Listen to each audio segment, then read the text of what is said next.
Nous avons dans le village de Saint-Barnabé, c'est-à-dire à 14 km, un cas que je connais pas assez pour qu'il m'inspire une chronique et qui n'est ni scandaleux ni tellement rare. C'est celui d'un couple à grande différence d'âge, Théodore et Christiane. Lui a 74 ans, elle 54, et c'est une femme assez drôle.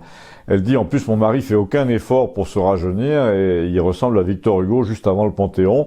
Donc cette femme est plutôt charmante, assez bavarde, alors que lui dit jamais rien.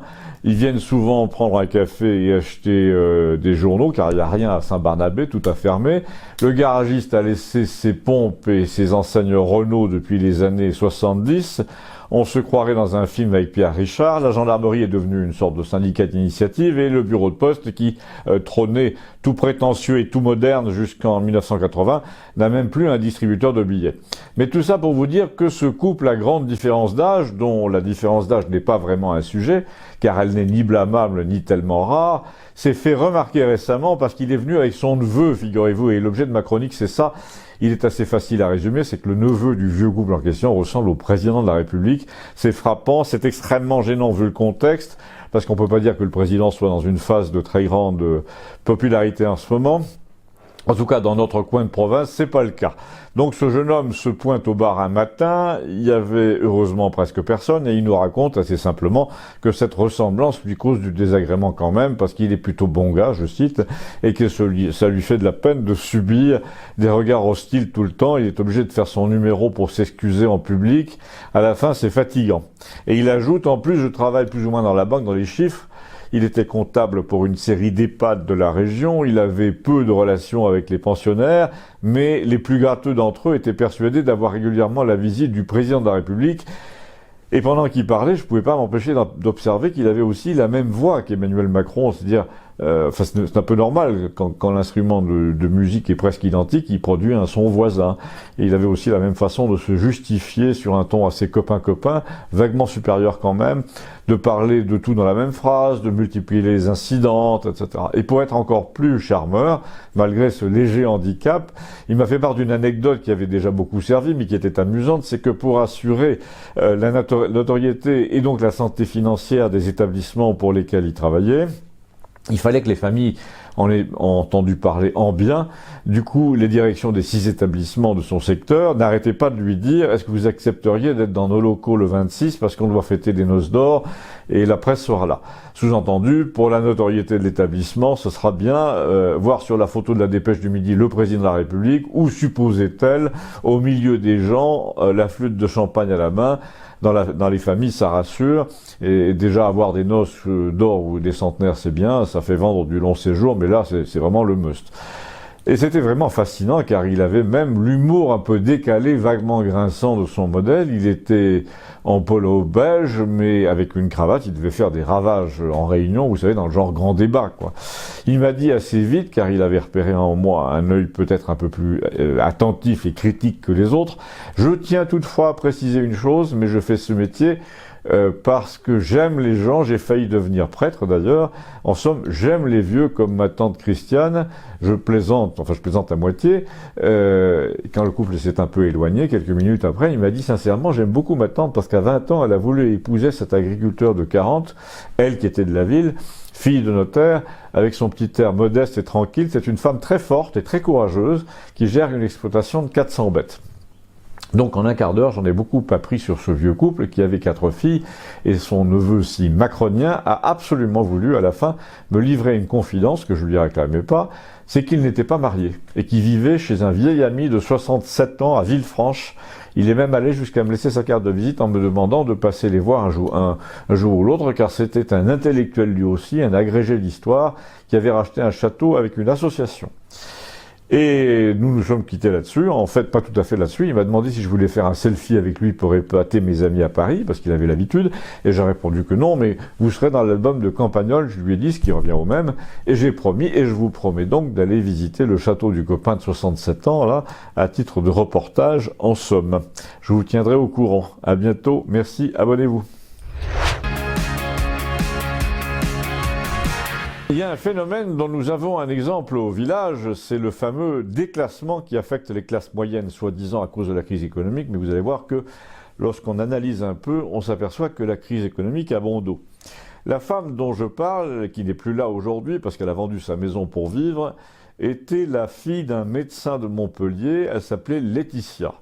L'histoire de son père, le vieux médecin, est assez exemplaire dans la France de l'époque. En 1945, l'institutrice du village, dans un patelin près de la Salvetat, au nord de Béziers, dit au père du petit garçon qui était mineur, car il y avait des mines de charbon, il faudrait que ce gamin aille au collège. Alors heureusement, ils habitaient près de la ligne de chemin de fer qui reliait à l'époque Gresse-et-Sac à Béziers, et ce fils de mineur, qui était le seul garçon sur 5 enfants, est allé au collège comme pensionnaire à Béziers, a reçu une bourse, puis l'aide d'un marquis du coin qui connaissait le père supérieur du collège. Il a passé son bac en 45, il a fait sa première année de médecine à Toulouse, et 15 ans après, dans les années 60, il était l'associé d'un chirurgien de Montpellier. Il roulait déjà en Renault Floride décapotable, il était marié à une fille de pharmacien, et ils ont eu donc 2 enfants, qui n'ont manqué de rien, et c'est là le problème, car aucun d'eux n'est allé au fond très loin. En 75, ils ont plutôt profité de la plage. L'un était steward dans l'aviation, donc la fille travaillait dans l'hôtellerie à Cannes. Comme disait leur père, ils en ont juste fait assez pour avoir des goûts de luxe comme leur mère, mais ils n'ont pas été assez courageux pour se payer tout ça eux-mêmes. Le vieux médecin qui est toujours vivant, qu'on a encore vu par ici il y a 2-3 ans, avec qui je parlais volontiers, était assez lucide à l'époque contemporaine. Il disait, la différence, c'est que nous, on lisait tout le temps. Moi, je lisais en cachette au collège à Béziers pendant la guerre, je me souviens, tandis que ma fille, son dernier livre doit remonter à Mitterrand, ça devait être un François Sagan. Et c'est lui qui m'a fait comprendre pendant la crise pendant la crise de 2008, la chute des bourses qui a soi-disant précipité la classe moyenne dans la précarité a caché en fait une démission totale des élites qui ont passé les années Mitterrand à vivre sur leur capital, à ne rien apprendre, à ne rien inventer. Les enfants dont les pères avaient beaucoup travaillé ont beaucoup moins travaillé. Les radios et les télés disaient qu'il fallait profiter de la vie, ben c'est ce qu'ils ont fait, ils en ont profité, mais surtout pour faire des conneries, me dit-il. Entre mon fils qui a monté des entreprises foireuses faute d'avoir le niveau et ma fille qui s'est mariée 2 fois, qui est obligée de travailler à 50 ans, on a l'impression que le message a jamais été compris. Et il ajoutait, c'est peut-être aussi une histoire génétique, allez savoir, car je peux vous le dire, ma femme n'était pas une flèche. Ce vieux monsieur, quand même très amusant et très désabusé, se trouve en ce moment dans une maison de retraite à 3 ou 4 000 euros. Il a près de 90 ans, il a perdu la tête, et nous avons donc revu récemment sa fille qui est venue vendre la maison de Campagnol, dont par bonheur elle était propriétaire en indivision avec son frère. Oui, parce que la maison de retraite du père, médicalisée, d'un très bon niveau comme on dit, a fait main basse sur la retraite immédiatement. Donc les enfants qui ponctionnaient le budget mensuellement du père n'avaient plus rien pour vivre, et c'est là qu'on a vu la fameuse Laetitia revenir au village pour essayer de jouer les grandes dames, alors que, selon le patron du café, elle avait plus un rond. Et là, le choc, ça a été notamment que tous les gens qu'il avait connus à 20 ans dans sa maison de vacances à vendre, là, continuaient à l'appeler Lélé pour Laetitia et la tutoyer, alors qu'elle se prenait, elle, pour une grande dame, qu'elle n'était pas revenue depuis des années. Elle ne se portait plus d'être ramenée à la France des gens simples, alors qu'elle avait travaillé à Cannes et à Saint-Tropez et qu'elle avait connu, disait-elle, Eddie Barclay. C'est là aussi qu'elle a essayé de nous donner des leçons de socialisme, parce que lorsqu'on a fréquenté le showbiz, on parle tout le temps de la France de Le Pen avec un frisson de dégoût, sauf qu'elle n'avait pas compris, cette femme, qu'elle était justement plongée dans cette France qu'elle détestait, et qu'à Campagnol, on était quand même plutôt gilet jaune et pas tellement Audi décapotable. C'était sa voiture, c'était le seul vestige de sa splendeur passée. Du coup, pendant le week-end où elle est venue vendre à la maison de son père, elle a joué un double jeu. Elle était là pour s'en aller définitivement, mais elle nous l'a caché, alors que tout le monde le savait. Elle a refusé de boire un coup au café, de participer à une fête, d'aller dîner chez l'un de ses amis d'enfance, et nous avons compris qu'elle avait honte de nous. À quoi Gustave a répondu que non, sans doute elle avait honte d'elle-même. Et quand on l'a vue partir, là, à jamais, la mère du patron du bar, qui avait bien connu ses parents, a dit « Mais quand on pense à ces gens, c'était vraiment une autre qualité, rien à voir ». J'ai trouvé que le mot était assez juste. Le déclassement, c'est avant tout une affaire de qualité, ni d'argent, ni de pouvoir. L'un ne va pas sans l'autre, allez-vous me dire, bah si, il y a des gens de qualité qui n'ont aucun pouvoir, et des gens puissants qui n'ont pas de qualité. Abonnez-vous, merci. Il y a une conséquence assez fâcheuse de la paupérisation générale, c'est que pour retarder le moment où le sentiment de pauvreté va apparaître, on se tourne vers le hard discount, c'est-à-dire le très peu cher, Et par conséquent, on le fait prospérer. Et en effet, depuis 10 ans, il y a des chaînes du genre Aldi qui font fortune, mais on ne s'aperçoit pas que de plusieurs choses qui accompagnent le phénomène. Déjà, j'aimerais vous rappeler, pour vous l'avoir raconté il y a quelques mois, que j'ai participé l'an passé à un dîner chez des socialistes chrétiens à qui j'ai cité le nom d'Aldi à table, comme ça, sans aucun désir de les mettre à l'épreuve, et que la mère de famille, membre de 2 ou 3 associations proches du quart-monde, ignorait jusqu'au nom de cette chaîne de magasins. Parce qu'il existe, notamment chez les socialistes, une ignorance de la vie des grands fonds. C'est comme si le vrai pauvre, le pauvre des profondeurs, était devenu invisible aux gens de la surface, aux gens superficiels, qui n'ont pas de lampe frontale. Mais les socialistes ont perdu la leur il y a 20 ans. Ensuite, je me permets de vous inviter à réfléchir à plusieurs choses. D'une part, l'existence de ces magasins d'alimentation où on dépense 40 € au lieu de 100 pour un chariot plein. Cette existence a eu pour effet de retarder le mouvement des Gilets jaunes de plusieurs années, mais il était inévitable qu'il se produise parce que désormais, les pauvres n'ont même plus les moyens de remplir leur chariot chez Aldi. Ensuite, et c'est sans doute le plus important, si vous prenez plutôt les chaînes qui vendent du pas cher non alimentaire, le genre Jiffy, Foirefouille, Action, etc., vous n'avez qu'à observer ce qui se passe. Prenons le cas, par exemple, le cas d'école de la région du Gard, où la marque Éminence est en liquidation depuis 15 ans. Eh ben, il se passe que les salariés là-bas ont bénéficié d'indemnités, de recasement, puis s'ils se sont pas recasés, d'indemnités de chômage. Et ils vont acheter désormais leur lingerie dans l'un de ces magasins pas chers dont je parlais. Ils achètent en somme les cotonnades chinoises qui ont causé leur perte, leur mise au chômage. Et ils les payent avec quoi? Avec leurs indemnités de chômage. Donc non seulement la paupérisation générale se traduit par l'apparition d'un commerce pour gens modestes, mais ce ne sont pas les entreprises françaises qui en bénéficient, ce sont précisément celles qui ont fait péricliter l'entreprise qui a employé les gens modestes. En somme, la multiplication des pauvres en France bénéficie systématiquement aux entrepreneurs étrangers et aux distributeurs, lesquels contrôlent plus ou moins les élus, en leur finançant des ronds-points par exemple. Il y avait forcément un moment où cette logique allait se heurter à la colère des gens, et il semblerait que ce moment soit arrivé, car justement, ils se réunissent sur les fameux ronds-points, qui sont en quelque sorte la rançon de leur démission. De la démission générale. On ne dit pas assez, sans doute, que dans la colère des gilets jaunes, il y a un sentiment de dégoût devant tout ce que la machine économique veut leur faire faire, devant les humiliations successives auxquelles elle les soumet pour leur bien. On vous parle de vie économisée, par exemple sur la route, mais Gustave a ajouté, ils te disent pas quel genre de vie. Quand on vous dit que les nouveaux radars seront inviolables au bar de Campagnol, il n'y a pas un seul client qui ne dise déjà combien vous pariez qu'ils seront détruits quand même. Quand de tous côtés, les gens modestes se sentent coincés par les exigences du système d'une part et de l'autre par la maigreur de ce qu'il leur laisse, eh bien ils se fâchent. C'est aussi simple que ça. Lorsque les soldats du roi devaient tirer dans le tas pour des histoires de gabelle, c'était pareil. Prenons l'exemple de la voiture, par exemple. Allons faire un tour sur les forums d'Internet. On n'en revient pas de voir se développer un vocabulaire et des recettes de résistants face à l'outrecuidance des contrôles électroniques. Comment les débrancher, comment tromper le contrôleur, comment remettre l'ordinateur de bord en service avant le contrôle technique. On est stupéfait de voir qu'il faut dépenser 600 € pour se faire refaire une clé de contact chez Ford. Un type au bar m'a dit, mais de mon temps, c'était carrément le prix de la voiture. Et il avait raison. L'autre jour, je vois près de La Fontaine un type assez amusant, un gros type, un quadragénaire jovial que tout le monde appelle Bob et qui était sous sa propre voiture. Je lui demande ce qu'il fait. Il me raconte qu'une fois sur deux, le capot refuse de s'ouvrir parce qu'il y a une clé et que donc il a résolu d'arracher tout ce bazar là électronique pour utiliser un tournevis à la place.